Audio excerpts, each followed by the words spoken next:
অধ্যায় ৬ ৭৮ পৃষ্ঠার ৩, ৪, ৫ এবং ৬ দাগের যে প্রশ্নগুলো রয়েছে তার সমাধান নিয়ে আলোচনা করছি। ৩ নম্বর প্রশ্নটিতে বলেছে স্কুলের বনভোজনের রেহানা তার ৩০ টাকার ৫/৬ অংশ ও জাভেদ তার ৪৫ টাকার ৫/৯ অংশ দিয়েছে। কে বেশি টাকা দিয়েছে হিসেব করি। তাহলে এই অঙ্কটা আমরা কীভাবে সমাধান করব? আমরা লিখে নিচ্ছি এখানে রেহানা দিয়েছে ৩০ টাকার ৫/৬ অংশ, অর্থাৎ ৩০ টাকার ৫/৬ অংশ মানে হচ্ছে যেহেতু টাকার এর আছে তার মানে ৩০ গুণ এখানে দেখবে টাকার টাকা তার সঙ্গে অর্থাৎ টাকার এর, তো এর থাকে মানে গুণ করতে হবে, ৩০ ৫/৬ এটা হয়ে যাবে টাকা। এবার আমরা ৩০-এর নিচে মনে মনে ১ ধরে নেব, বা ৩০ আমরা যদি এখানে ডাইরেক্ট লিখি তাহলে সংখ্যাটা এরকম হয়, মানে ৩০ গুণ ৫ নিচে হয় ৬। তাহলে আমরা কি করব, ৬ দিয়ে এখানে কাটতে পারি ৫ হবে, অথবা আমরা এখান থেকেও কিন্তু ৬ দিয়ে ৩০কে কাটতে পারি, এখানে হবে 5। তোমরা যে কোনো একটা করতে পারো, হয় এটা করবে নাহলে এটা। তো এটা আমাদের দ্বিতীয়বার লিখতে হবে, তার থেকে আমরা এখানেই কেটে দেবো। তাহলে ৫ ৫-এ কত হচ্ছে 25 টাকা। তার মানে রেহানা দিয়েছে কত 25 টাকা। ঠিক একইভাবে জাভেদ দিয়েছে কত ৪৫ টাকার ৫/৯ অংশ। তাহলে জাভেদ কত দিয়েছে, টাকার যেহেতু এর আছে তাহলে আমরা কি করব ৪৫ গুণ ৫/৯, এটা কত হবে টাকা হয়ে যাবে, যেহেতু এটা টাকার কথা হয়েছে। তাহলে এখানে ৯ দিয়ে ৪৫কে, তাহলে ৯ দিয়ে ৪৫কে কাটলে ৫ নং ৪৫ হবে, আমরা এখানে লিখব ৫, অর্থাৎ ৯ দিয়ে ৪৫কে ভাগ করলে ভাগফল হচ্ছে ৫, সেটা লিখবো আমরা এখানে। তাহলে ৫ আর ৫ গুণ করলে কত হবে ২৫। তাহলে দেখো রেহানা দিয়েছে 25 টাকা, জাভেদ দিয়েছে 25 টাকা, তার মানে দুজনেই সমান দিয়েছে। তাহলে উত্তরটা আমরা লিখব দুজনেই সমান টাকা দিয়েছে, দুজনেই সমান টাকা দিয়েছে। এরপরে এখানে দেখো ৪ নম্বর প্রশ্নটাতে বলেছে ২ টাকার ৫/৮ অংশকে টাকা ও পয়সায় নিয়ে যাই। তাহলে এটাকে আমরা কীভাবে সমাধান করব? এটাকে আমরা এইভাবে লিখব ২ টাকার ৫/৮ অংশ সমান চিহ্ন। তাহলে ২ টাকার ৫/৮ অংশ মানে হচ্ছে এটাকে আমরা লিখব ২ টাকা। ২ টাকাকে দেখো ৮ দিয়ে আমরা এখানে ভাগ করতে পারছি না, তাহলে ২ টাকা মানে হচ্ছে ২০০ পয়সা করে দিচ্ছি আমরা।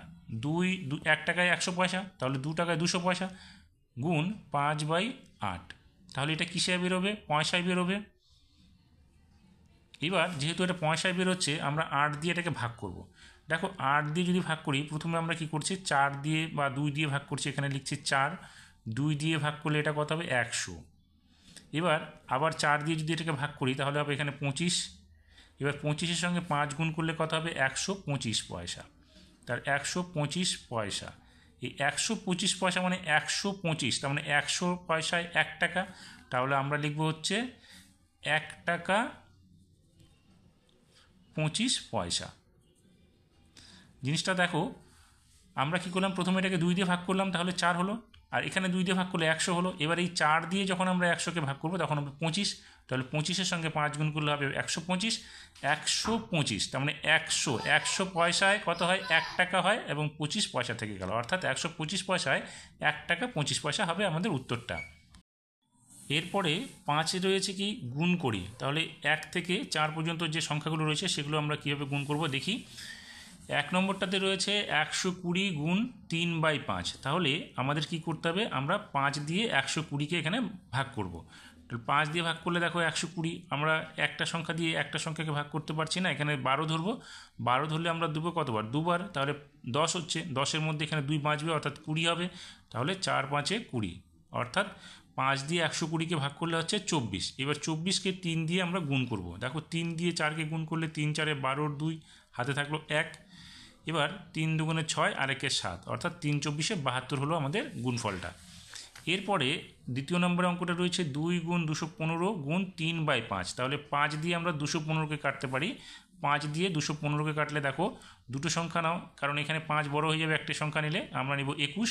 তাহলে ৫ দিয়ে কাটলে ৪ ৫-এ ২০ হবে, এখানে ১ বাজবে, ১ আর ৫ ১৫ হলো, ৩ ৫-এ ১৫। এবার আমরা কি করব, ২ ৪৩ আর ৩কে গুণ করব। আমরা ৩ সঙ্গে ২ গুণ করছি ৬ হলো, ৬-এর সঙ্গে ৩কে গুণ করছি, ৩ ৬ ১৮, ৮ হাতে থাকলো ১, ৪ ৬ ২৪ আর ১-এ ২৫, তাহলে কত হচ্ছে ২৫৮। পরেরটাতে আছে 3 নম্বরে আছে 500 গুণ 17/25। দেখো 25 দিয়ে যখন আমরা এটাকে কাটবো, 25 দুগুণে 50, এই 50 হয়ে গেল, আর একটা শূন্য বেঁচে থাকলো, একটা শূন্য আমরা এখানে নিয়ে নিলাম। এবার এটা গুণ করব, 20-র সঙ্গে 17কে গুণ করব। 17 দিয়ে প্রথমে 2কে গুণ করবো, 17 দুগুণে 34 হলো, আর এখানে একটা শূন্য ছিল, শূন্যটা আমরা এখানে লিখে দেবো। তাহলে কোন গুণফলটা কত হবে আমাদের? 340। সবশেষে 4 নম্বর যেটা রয়েছে সেখানে আছে 169 গুণ 4/13। তার এবার আমরা কি করব, 169কে 13 দিয়ে ভাগ করব, বা 13 দিয়ে আমরা কাটাকাটি করব। তাহলে 13-র সঙ্গে দেখবে 13 গুণ করলে, বা এইভাবে করো, 13-র সঙ্গে 13 গুণ করলে কিন্তু আমরা 169 পেয়ে যাবো। তাছাড়া আমরা 13 দিয়ে 169কে ভাগ করলে দেখো 13কে 13 এখানে 3 বাজবে, তাহলে একবার দিলাম, এখানে 3 আর 39, 3 আর 9 39 হলো, দেখো 3 13 39। সেই জন্য বললাম যে 13 দিয়ে 13 169কে ভাগ করলে 13 হবে ভাগফলটা। এবার 4 দিয়ে 13কে গুণ করে দাও, 3 4 12, 12 2 হাতে থাকলো 1, 4 1 4, আর হাতের 1 মিলে হলো 5, অর্থাৎ 4 13 52। এবার 6 দাগে যে প্রশ্নগুলো রয়েছে সেখানে দেখো 1 থেকে 4 পর্যন্ত রয়েছে, সেগুলো আমাদের কোনোটা মাস, কোনোটা পয়সা টাকা, কোনোটি সংখ্যা, কোনোটা লিটারে আমাদের বের করতে হবে। তাহলে এক এক করে বলছি সেগুলো কীভাবে সমাধান আমরা করব।